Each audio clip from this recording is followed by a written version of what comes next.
Alors, comment on fait le hérouf tafshilin? Comme je dis, on prend, si possible, un morceau de pain. Si on sait qu'on ne fera pas du pain, on prend quand même. Mais si on n'a pas pris, ça va aussi. Et on prend surtout un plat cuisiné. Il faut qu'il soit un plat qui soit cuit. Tu peux prendre une pomme, tu peux prendre un concombre, d'accord? Il faut prendre un plat qui a été cuit. Du fromage, du beurre, c'est valable parce que ça a été pasteurisé. Comme j'ai l'habitude, une confiture, pas de problème parce que ça a été cuit, mais ça se mange avec du pain. D'accord? Un œuf, comme j'ai dit, un œuf cru, ça ne va pas. Un œuf cuit, ça va. On prend le plat et on dit la formule. Bédé nous va avec ce hérouv, il nous sera permis de cuisiner, d'allumer les bougies, de faire tous nos besoins de Yom Tov ha Shabbat, et c'est terminé. Ça, c'est si quelqu'un ne va pas cuisiner pendant Yom Tov pour Shabbat. S'il prend son plat froid qui est déjà cuit, il le plante du frigo et le met sur la plata, c'est pas cuisiné. Si c'est cru, bien qu'il a mis déjà maintenant, il a préparé sa daf pour Shabbat, mais il n'a pas cuit. Il a mis dedans du riz cru, il a mis des pois chiches crus, de la viande crue, des patates crues, il prend tout ça et il met sur la plata vendredi l'après-midi. Là, il doit faire le hérouv avec bracha. Donc, il fera d'abord la bracha, Asher kedeshal mitzvat mitzvanu al mitzvat hérouv, et ensuite, il prend dans ses mains le plat cuisiné, avec le pain, c'est mieux de prendre avec un pain comme j'ai dit, et il le tient dans sa main, et il dit, Bédé, avec ce hérouv, on a le droit de cuisiner, d'allumer les bougies, et de faire tout ce qui est nécessaire de Yom Tov à Shabbat. Ok, voilà, c'est simple. Après, il pose quelque part son hérouv. Il ne faut pas le manger Yom Tov, le hérouv. Il faut le laisser jusqu'à Shabbat. Et après, on le mange pendant Shabbat.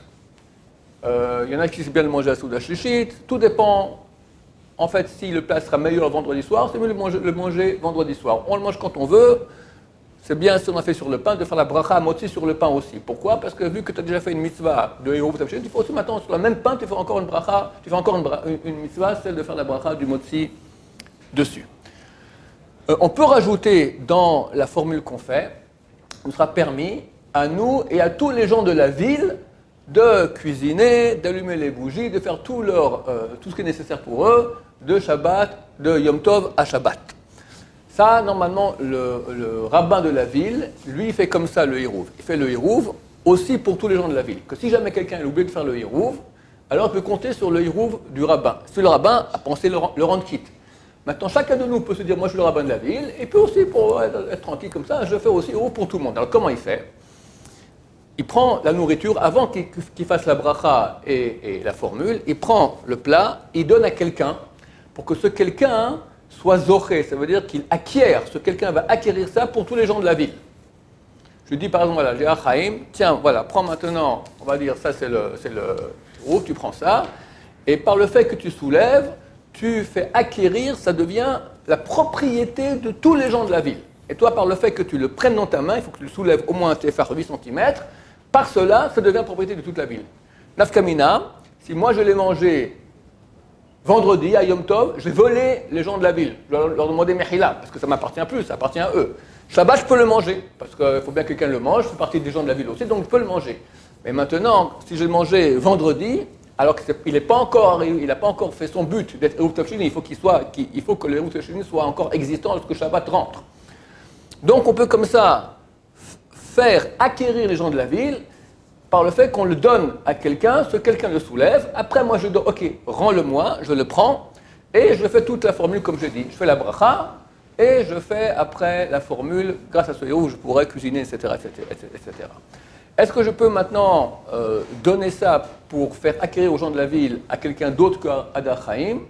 Oui, n'importe quelle personne. Est-ce que je peux le donner maintenant à ma femme? Tiens, soulève-le, ou à mes enfants qui ont plus de 13 ans, chez moi à la famille? Des enfants qui mangent chez moi.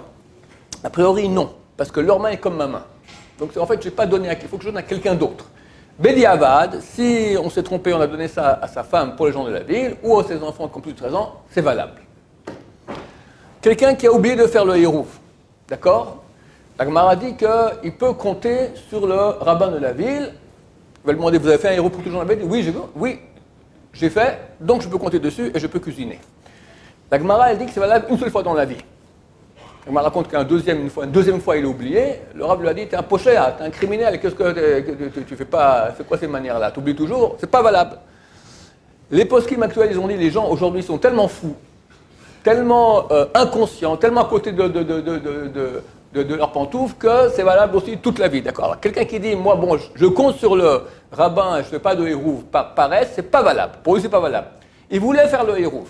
Il a oublié, il peut compter même plusieurs fois sur le rabbin de la ville. Ce que nous, on fait chez nous, on met un petit billet comme ça, ne pas oublier, ou sur le frigo, ne pas oublier le hérouv tafshilin. On peut le faire quand le hérouv tafshilin? Pendant les 24 heures avant Shabbat. Non, pardon, pendant les 24 heures avant la fête. Donc si la fête tombe jeudi soir, dès mercredi soir, dès que la nuit est tombée mercredi soir, je peux faire le hérouv tafshilin, et ça je peux le faire jusqu'à l'entrée de Yom Tov. Jusqu'à jeudi après-midi, en fin d'après-midi, avant le coucher du soleil. Même après le coucher du soleil, pendant 3 minutes et demie, je peux encore faire le hérouv. D'accord? C'est cette période-là, de la veille de Yom Tov, qu'on fait le hérouv, et il faut que le plat reste entier jusqu'à l'entrée de Shabbat, et ainsi on pourra cuisiner tout le Yom Tov pour Shabbat. Baruch Adonai, l'olam, amen va amen.